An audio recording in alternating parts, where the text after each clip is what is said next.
درود پاک کے بے شمار فضائل و برکات ہیں، بڑی کمال کی حدیث ہے۔ میرے آقا علیہ الصلوۃ والسلام فرماتے ہیں اذا فرغ احدکم من طہورہ، جب تم میں سے کوئی وضو سے فارغ ہو تو فرمایا فلیقل اشہد ان لا الہ الا اللہ وان محمدا عبدہ ورسولہ، تو وہ کہے اشہد ان لا الہ الا اللہ وان محمدا عبدہ ورسولہ ثم لیصلی علی، پھر مجھ پر درود شریف پڑھے۔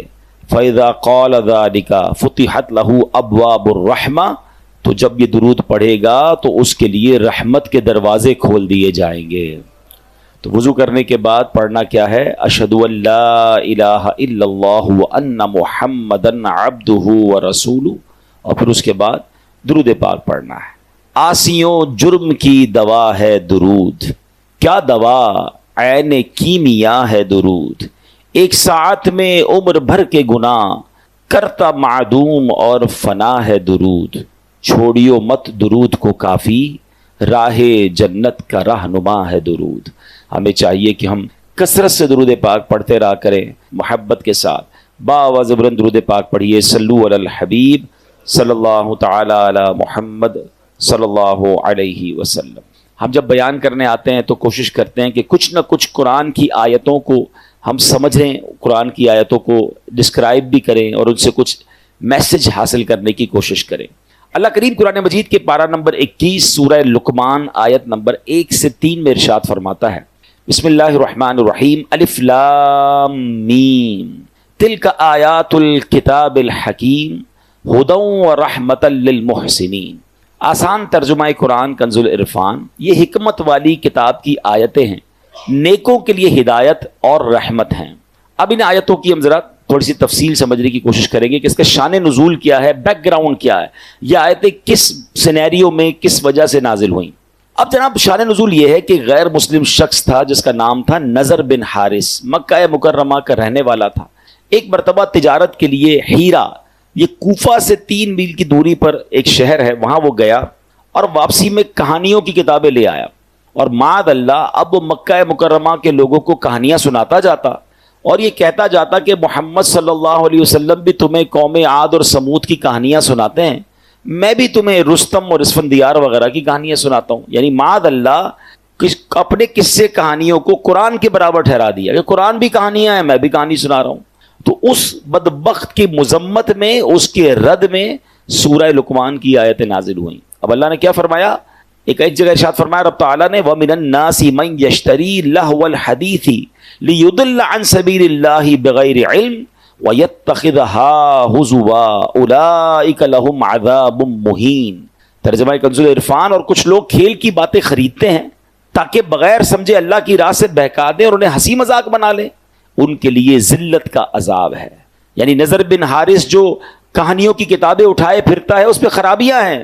نمبر 1، پہلی خرابی تو یہ کہ یہ لہو الحدیث یعنی بے مقصد کہانیاں اور کھیل کی باتیں ہیں، اور نمبر 2 دوسری خرابی یہ کہ ان کو پڑھنے سننے والے اللہ پاک کے رستے سے اور نیکی سے دور ہو جاتے ہیں۔ اور اللہ کریم نے جو قرآن کی شان بیان فرمائی الف لام میم تلک آیات الکتاب الحکیم، الف لام میم یہ حکمت والی کتاب کی آیتیں ہیں۔ یعنی قرآن کریم کی پہلی شان تو یہ ہے کہ نضر بن حارث کہانیوں کی کتاب لایا ہے، وہ لہو الحدیث ہیں، فضولیات ہیں۔ قرآن کریم کی شان یہ ہے کہ ہر لفظ حکمت بھرا ہے، ہر لفظ میں خزانے ہیں۔ اور آگے ارشاد فرمایا ہدن یعنی ہدایت۔ دوسری شان یہ ہے کہ قرآن کریم صرف کتاب حکمت نہیں بلکہ کتاب ہدایت بھی ہے۔ نضر بن حارث کی ان کہانیوں کو پڑھ کر بندہ بھٹک جاتا ہے، قرآن کریم کی تلاوت کرے چاہے سمجھ کر کرتا ہو یا بغیر سمجھ کے کرے، عربی ہو یا عجمی ہو، عالم ہو یا بے پڑھا ہو، بس قرآن کریم کھولے، ادب کے ساتھ اس کے الفاظ مبارک اپنی زبان سے ادا کرتا جائے، اس کے ان الفاظ کی بھی تاثیر یہ ہے کہ وہ دل میں ہدایتیں اتار دیتا ہے۔ سمجھ نہ بھی آئے تو تلاوت قرآن امپیکٹ رکھتی ہے۔ آج بھی آپ دیکھ لیں، ہم میں بہت سارے ایسے لوگ ہیں جن کو قرآن سمجھ نہیں آتا، لیکن کوئی بہترین قاری تلاوت کرے، کوئی بہترین قاری تراویح میں پڑھ رہا ہو تو قرآن سنتے جائیں تو دل نرم ہو جاتا ہے، آنکھوں سے آنسو نکلنا شروع ہو جاتے ہیں۔ اٹ مینز قرآن دل پر براہ راست اثر کرتا ہے۔ اور آگے فرمایا وَرَحْمَةً لِّلْمُحْسِنِينَ، اور رحمت ہیں نیکوں کے لیے۔ تو قرآن کریم کی تیسری شان کیا ہے؟ جو اول تا آخر رحمت ہی رحمت ہے۔ دنیا کی کوئی ایسی کتاب نہیں جس کے ایک ایک حرف کو تلاوت کرنے پر 10 نیکیاں ملتی ہوں۔ یہ صرف قرآن پاک کی شان ہے۔ بندہ جب قرآن پاک کو کھول بیٹھتا ہے نا، صرف قرآن کو دیکھنا شروع کرتا ہے، پڑھنا شروع کرتا ہے، چھما چھم رحمتیں برسنا شروع ہو جاتی ہیں اور نیکیوں کا ذخیرہ جو ہے وہ بڑھتا چلا جاتا ہے۔ اب پیارے اسلامی بھائیوں، اب یہاں ہمیں بہت اہم بات قرآن سے جو میسج لینا ہے۔ آج ہم میں سے بہت سارے لوگ کچھ نہ کچھ پڑھ رہے ہوتے ہیں، کچھ کتاب سے پڑھ رہے ہوتے ہیں، کچھ فیس بک پہ پڑھ رہے ہوتے ہیں، کوئی یوٹیوب پہ دیکھ رہے ہوتے ہیں، کچھ سوشل میڈیا پوسٹیں ہماری نظروں سے آ رہی ہوتی ہیں، گھنٹوں ہمارا کچھ نہ کچھ ہماری آنکھوں کے سامنے سے گزرتا ہے، لوگ پڑھ رہے ہوتے ہیں۔ اس مقام پر نضر بن حارث کے ان باتوں اور قرآن کریم کا تقابل کر کے جو ہمیں میسج دیا گیا نا، وہ سمجھنا ضروری ہے۔ نمبر 1، کچھ بھی پڑھنا ہو اس میں پہلی بات یہ چیک کرنی ہے کہ پڑھ کر ہدایت ملے تو پڑھ لو، فضولیات پر مبنی ہے تو بچ جاؤ۔ جو پڑھ رہے ہو اس سے حکمت و نصیحت ملتی ہے تو پڑھ لو، فضولیات ہیں، گمراہی آتی ہے، نیکی سے دور ہو جاؤ گے، اس سے بچ جاؤ۔ اگر اسے پڑھ کر ثواب ملنے کی امید ہے تو پڑھ لو، اور ثواب ملنے کی امید نہیں بلکہ گناہ کی امید ہے، اس سے بچ جاؤ۔ تو اب یہ کلیہ سامنے رکھ لیں کہ کیا دیکھنا ہے، کیا سننا ہے، کیا نہیں سننا، کیا پڑھنا ہے، کیا نہیں پڑھنا۔ اگر یہ بات ہمیں سمجھ آ جائے تو قرآن نے اپنی شان بھی بیان کر دی، اور رہتی دنیا کو پڑھنا، سننا، دیکھنا کیا ہے اور کیا نہیں دیکھنا اس کا فارمولا بھی بتا دیا۔ اب میرے پیارے اسلامی بھائیوں، حضرت زید بن اسلم رضی اللہ تعالیٰ، دیکھیں قرآن کتنا امپیکٹفل ہے اور اس کی ایک ایک آیت، ایک ایک سورت کس قدر درس رکھتی ہے۔ کہ ایک مرتبہ ایک شخص بارگاہ رسالت میں آیا اور نبی پاک علیہ الصلوۃ والسلام نے کہا کہ ایک صحابی سے کہ یہ نیا مسلمان ہوا ہے، نئے شخص آئیں کو قرآن سکھاؤ۔ صحابی رسول نے لے کر بیٹھ گئے اور قرآن سکھانا شروع کیا۔ ایک اور بات سمجھ آئی کہ قرآن سیکھنا سکھانا یہ دربار رسالت میں موجود صحابہ کا طریقہ تھا۔ ایک حدیث پاک بھی ہے، خیرکم من تعلم القرآن وعلمہ، تم میں بہترین وہ ہے جو قرآن سیکھے اور دوسروں کو سکھائے۔ ہم اتنے سارے لوگ بیٹھے ہیں، کیا ہم ان بہترین لوگوں میں شامل ہیں؟ یا قرآن خود سیکھ لیا ہے؟ اگر سیکھ لیا ہے تو کیا دوسروں کو سکھاتے ہیں؟ ہماری بہت بڑی تعداد ہے جن کو قرآن پڑھنا ہی نہیں آتا، پراپر پڑھنا نہیں آتا۔ بہرحال صحابی رسول نے قرآن سکھانا شروع کیا، سورہ زلزال سکھائی، 7ویں آیت سکھائی تو کہتے بس مجھے اب کافی ہے، اتنا کافی ہے۔ تو صحابی رسول نبی پاک کے پاس آئے، کہتے ہیں حضور یہ تو 7 آیتیں سیکھ کر کہہ رہے ہیں مجھے کافی ہے، اور پڑھی نہیں رہے آگے، کہتے بس 7 آیتیں کافی ہیں۔ اللہ اکبر، نبی پاک نے فرمایا اسے چھوڑ دو، اسے فقاہت یعنی دین کی سمجھ مل گئی ہے۔ یعنی 7 آیتوں میں اتنا کمال، سکھانے والے کون تھے؟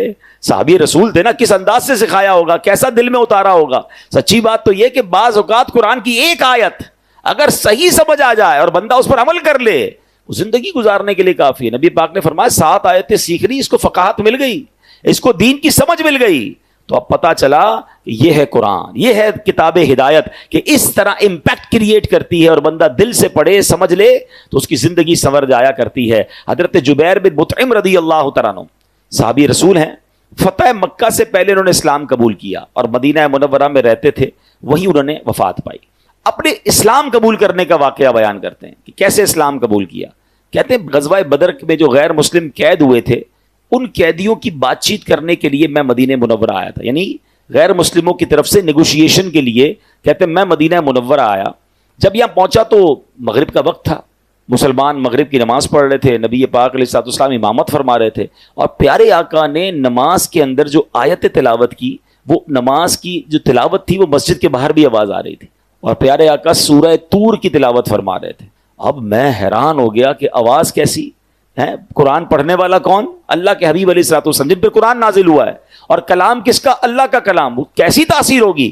کہتے ہیں مسجد کے باہر کھڑا ہو گیا، اور اب میرے کانوں میں نبی پاک کی پیاری میٹھی آواز اور اللہ کا کلام جانے لگا، اور نبی پاک نے یہ آیات پڑھی، ان عذاب ربک لواقع ما لہ من دافع، بے شک تیرے رب کا عذاب ضرور واقع ہونے والا ہے، اسے کوئی ٹالنے والا نہیں۔ کہتے ہیں ان آیات کو سنا تو میرا دل ایسے ہو گیا جیسے ابھی پھٹ جائے گا، مجھے یوں لگا تھا کہ میں یہاں سے قدم بھی نہیں اٹھا سکوں گا، اس سے پہلے ہی مجھ پر عذاب برس جائے گا۔ میں نے اللہ پاک کے عذاب سے ڈر کر اسی وقت توبہ کی اور ایمان قبول کر لیا۔ آئے تھے غیر مسلموں کی طرف سے نیگوشیشن کرنے، مگر قرآن نے دل پر ایسا امپیکٹ کیا، اتنا انڈرسٹینڈ کیا قرآن کو کہ فوراً ایمان قبول کر لیا۔ تو یہ ہے قرآن. اللہ پاک ہمیں قرآن اس کی حقیقی روح کے مطابق پڑھنے کی توفیق عطا فرمائے. اللہ اکبر. قرآن گناہ گاروں کو کیسے ہدایت دیتا ہے. ایک بار حضرت ابو ہاشم رحمۃ اللہ تعالی علیہ فرماتے ہیں, ایک مرتبہ بصرہ کشتی میں جانے کے لیے سوار ہوا. اس کشتی میں ایک مرد بھی تھا, اس کے ساتھ کنیز بھی تھی. آگے بڑھے تو مرد نے اپنی کنیز سے کہا ذرا شراب پلاؤ. اس نے شراب پلائی. کنیز کو کہا کچھ گانا بھی سناؤ. حالانکہ وہ بزرگ ساتھ بیٹھے تھے مگر وہ اپنی رنگ رلیوں میں مصروف تھا. کہتا گانا سناؤ. اس نے گانا بھی شروع کر دیا. تھوڑی دیر بعد وہ شخص جو ہے وہ حضرت ابو ہاشم سے کہتا ہے اس گانے جیسا تمہارے پاس بھی کچھ ہے, تم بھی کچھ سنا سکتے ہو. اب ان کو موقع ملا, انہوں نے قرآن کی تلاوت شروع کر دی. اب سنیں قرآن کی کون سی آیتیں پڑھی. دیکھیں قرآن کی کچھ صورتیں تو ایسی ہیں جو کمال ہے نا, بندہ ایسا لگتا ہے اس کا ایسا ترنم ہے, ایسی لے ہے, ایسا انداز ہے کہ بندہ رحمت کے دریا میں تیرنا شروع ہو جاتا ہے. انہوں نے کیا پڑھنا شروع کیا, بسم اللہ الرحمن الرحیم, اذا الشمس کورت واذا النجوم انکدرت واذا الجبال سیرت. 30واں پارہ ہے, سورہ تکویر ہے, قیامت کی منظر کشی قرآن کر رہا ہے. ترجمہ کیا بنتا ہے, جب سورج کو لپیٹ دیا جائے گا, جب تارے جھڑ پڑیں گے اور جب پہاڑ چلائے جائیں گے. ان آیات کو سن کر وہ شخص رونے لگا جو تھوڑی دیر پہلے شراب پی رہا تھا, گانے سن رہا تھا. جب وہ کہتے ہیں اس آیت پر میں پہنچا وَإِذَا الصُّحُفُ نُشِرَتْ, اور جب نامہ اعمال کھولے جائیں گے. روتے روتے وہ شخص اپنی کنیز سے کہتا ہے میں اللہ کے لیے تجھے آزاد کرتا ہوں, اس شراب کو پانی میں بہا دو. اور اب کہتے ہیں وہ ابو ہاشم رحمۃ اللہ تعالی سے پوچھتا ہے کیا میری توبہ بھی قبول ہو سکتی ہے, میں تو بڑا گناہ گار, میں شرابی, میں برے کام کرنے والا, قرآن سے مجھے ہدایت مل رہی ہے. اللہ اکبر. اللہ والوں کو قرآن بھی کیسا یاد تھا. اس کے اس سوال کا جواب بھی انہوں نے قرآن سے دیا. فرماتے ان اللہ یحب التوابین ویحب المتطہرین, بے شک اللہ بہت توبہ کرنے والوں سے محبت فرماتا ہے اور خوب صاف ستھرے رہنے والوں کو پسند فرماتا ہے. ہائے ہائے, یہ سن کر اس بندے نے توبہ کر, کہ اللہ کا پیغام ہے کہ اللہ توبہ کرنے والوں کو قبول فرماتا ہے. تو یوں قرآن زندگیاں بدلتا ہے, یوں قرآن ہدایت دیتا ہے, یوں قرآن دلوں کی دنیا بدل دیتا ہے. مگر بات یہ ہے کہ قرآن سے محبت بھی تو ہونا. قرآن پتہ ہے قیامت کے دن کیسے کام آئے گا. بہت ساری چیزوں سے دوستی لگائی ہوئی ہے لوگوں نے. پوچھو کیا ہابی ہے, میری ہابی اسپورٹس ہے, میری ہابی موبائل پر گیم کھیلنا, میری ہابی کیا ہے جناب میں کمپیوٹر پہ ٹائم گزارتا ہوں, میری ہابی فلاں پتہ نہیں ٹامی جونی پتہ نہیں کس کس کی کتابیں پڑھتے رہتے ہیں. ارے مسلمان کی پہلی ہابی تو قرآن ہونا چاہیے نا, پہلی مصروفیت تو قرآن ہونی چاہیے. سنو قرآن کیا کام دے گا.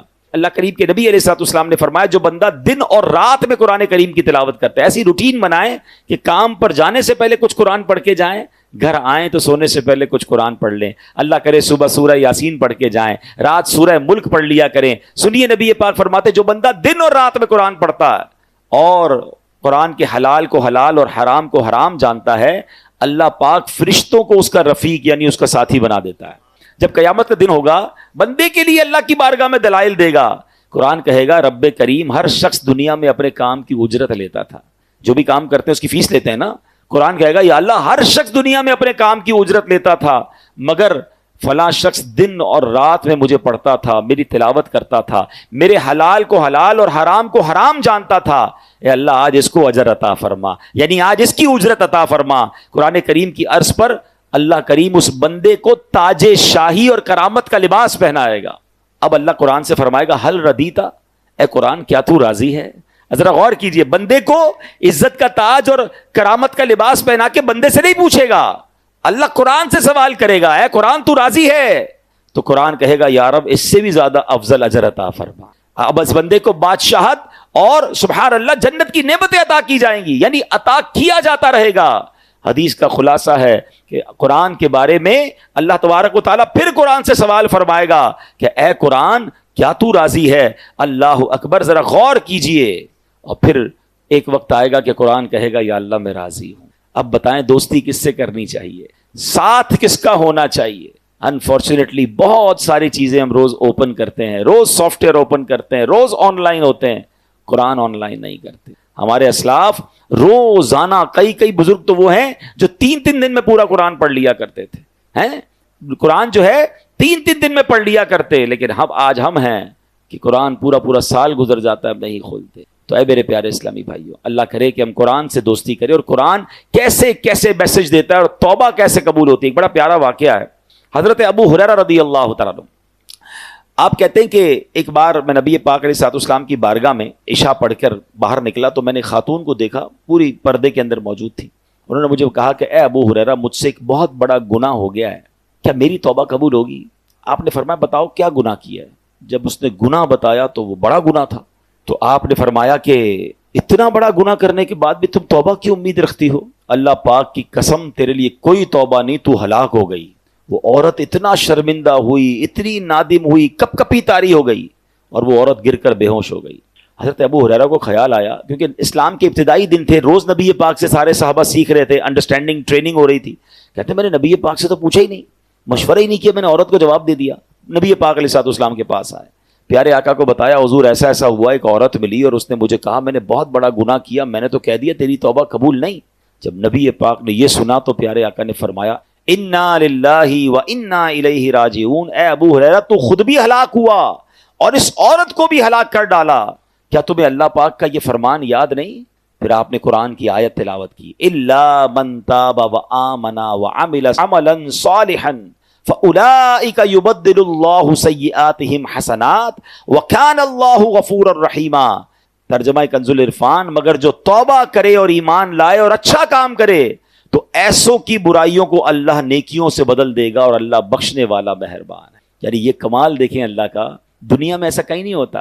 آپ کسی کو تنگ کریں، تکلیف پہنچائیں، آپ معافی مانگ لیں، بندہ معاف کر دے، بڑی بات ہے، ہم بہت خوش ہوتے ہیں یار اس نے معاف کر دیا. مگر اللہ کریم جب توبہ قبول فرماتا ہے نا تو اللہ صرف معاف نہیں فرماتا، اللہ گناہوں کو نیکیوں سے بدل دیتا ہے. گناہ معاف کر دے اس کی بڑی مہربانی، فرمایا نہیں، اللہ جب راضی ہو جائے تو گناہوں کو ہی نیکیوں سے بدل دیتا ہے. بلا تمثیل سمجھانے کے لیے کسی بندے کے آپ نے ₹1,00,000 دینے ہوں اور آپ پیسے نہ دے رہے ہوں اور تھوڑے عرصے بعد آپ جائیں کہ یار معاف کر دو، بڑی تاخیر ہو گئی، میں نے بہت تنگ کیا آپ کا قرضہ دینا ہے مگر لیٹ ہو گیا ہوں، اور اگلا کہے قرضہ بھی معاف کیا بلکہ ₹1,00,000 اور تمہیں دیتا ہوں. بندہ کہے یار تاخیر معاف کر دیتا بڑی بات تھی، پیسے تو لے لیتا، پیسے بھی نہیں لیے، ڈبل کر دیے. اللہ کی شان کریمی دیکھیں کہ بندہ سچی توبہ کر لے، اللہ معاف کر دے تو صرف معاف نہیں فرماتا، وہ اللہ کریم پھر گناہوں کو بھی نیکیوں سے بدل دیتا ہے. اب حضرت ابو ہریرہ نے جب یہ سنا تو آپ تو حیران ہو گئے کہ یہ میں نے کیا کر دیا، اتنا بڑا غلط مسئلہ بتا دیا. آپ مدینہ پاک میں گئے، گلیوں میں اعلان کرنے لگے وہ عورت کہاں ہے جس نے کل رات مجھ سے مسئلہ پوچھا تھا. آپ ٹینشن میں آ گئے کہ میں نے غلط مسئلہ بیان کر دیا.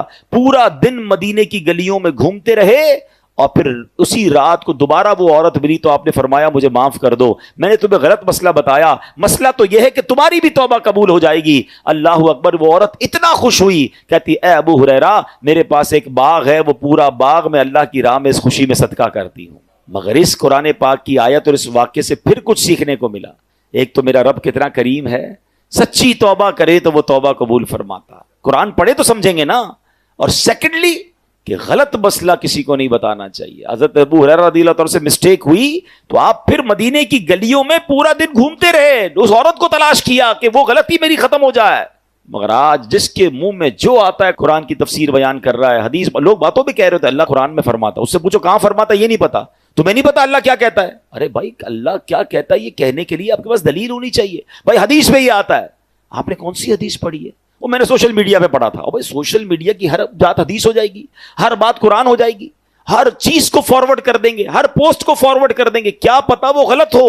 اور باقاعدہ پلاننگ کے ساتھ قرآن و حدیث کی غلط انٹرپریٹیشنز سوشل میڈیا پہ فلوٹ کی جا رہی ہیں کہ آپ کو نہیں پتا قادیانی لابی کیسے کام کر رہی ہے. معاذ اللہ قرآن میں وہ تحریف کر رہے ہیں اور ہمیں تو آتا جاتا کچھ نہیں، جو پوسٹ آئی آگے بڑھا دی، جو پوسٹ آئی آگے بڑھا دی. آپ یاد رکھیے اللہ قرآن میں ارشاد فرماتا ہے وَمَنْ أَظْلَمُ مِمَّنِ افْتَرَىٰ عَلَى اللَّهِ كَذِبًا، اس سے بڑھ کر ظالم کون جو اللہ پر جھوٹ باندھے. اللہ پر جھوٹ باندھنے کا مطلب کیا ہے کہ اگر کوئی یہ کہے کہ اللہ یہ فرماتا ہے، اللہ کے رسول یہ فرماتے، تو اللہ رسول پر جھوٹ باندھنا ہوا نا، نہیں فرمایا انہوں نے. کیا آپ کو پورا قرآن یاد ہے؟ آپ کو پوری حدیثیں یاد ہیں؟ ہر پوسٹ کو فارورڈ کرنا ہے. کتنی من گھڑت حدیثیں، کتنی من گھڑت روایتیں سوشل میڈیا پہ فلوٹ کر دی جاتی ہیں، مسلمان اس کے ساتھ چل رہے ہوتے ہیں. ایسا نہ کریں. آپ کو نہیں کنفرم آپ مسئلہ آگے نہ بتائیں، کیونکہ مسئلہ غلط بتایا اور وہ جب تک عمل کرتا رہا اس کا عذاب کس پر آئے گا.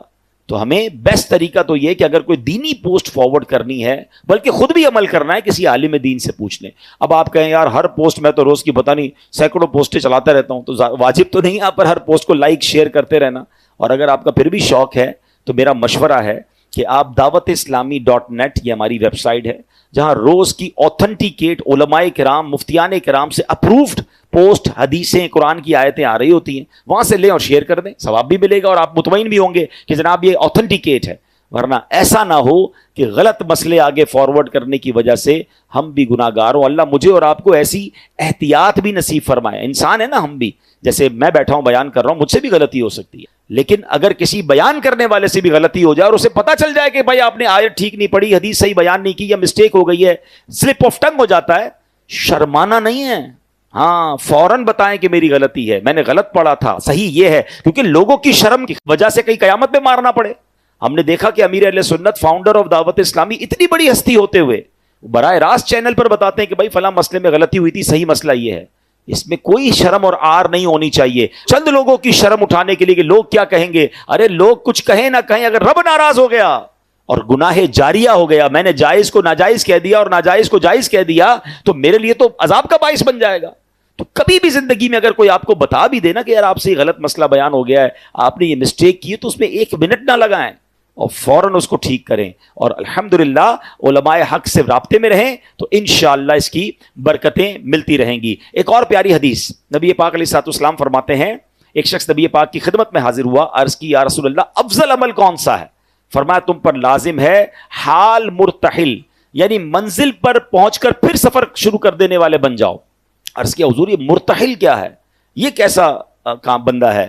تو فرمایا جو قرآن پاک کو ابتدا سے پڑھے اور اختتام پہ پہنچے اور پھر دوبارہ پڑھنا شروع کر دے، پھر ختم ہو پھر پڑھنا شروع کر دے، یعنی منزل پر پہنچ کر پھر سفر شروع کر دے، تو سبحان اللہ اس کو مرتحل کہتے ہیں، اور یہ افضل عمل ہے. اللہ کریم سے دعا ہے اللہ مجھے اور آپ کو ذوق و شوق کے ساتھ تلاوت قرآن کا شوق نصیب فرمائے. قرآن تلاوت کے ساتھ ساتھ انڈرسٹینڈ کرنا بھی شروع کریں. دعوت اسلامی کے مکتبۃ المدینہ سے آپ کو تفسیر قرآن مل جائے گی. تفسیر قرآن صراط الجنان، بہت آسان اردو میں یہ تفسیر موجود ہے. اس کی ویب سائٹ پر کتاب ڈاؤن لوڈ کے لیے بھی اویلیبل ہے dawat-islami.net پر. صراط الجنان کے نام سے تفسیر قرآن کی اپلیکیشن موجود ہے، فری آف چارج آپ اس پہ پڑھ سکتے ہیں. پڑھنے کے ساتھ ساتھ آپ کے لیے ایک سہولت اور دے دی گئی ہے، اس کی آڈیو بھی ریلیز کر دی گئی ہے. آپ روزانہ ٹریول کے دوران بھی کچھ تلاوت تفسیر سنتے رہیں تو انشاءاللہ آپ روزانہ قرآن کے ساتھ انوالو رہیں گے. اللہ کرے کہ ہم صحیح طریقے سے قرآن پڑھنے والے بن جائیں. اللہ پاک ہمیں عمل کرنے کی توفیق عطا فرمائے. آمین بجاہ النبی الامین صلی اللہ علیہ وسلم.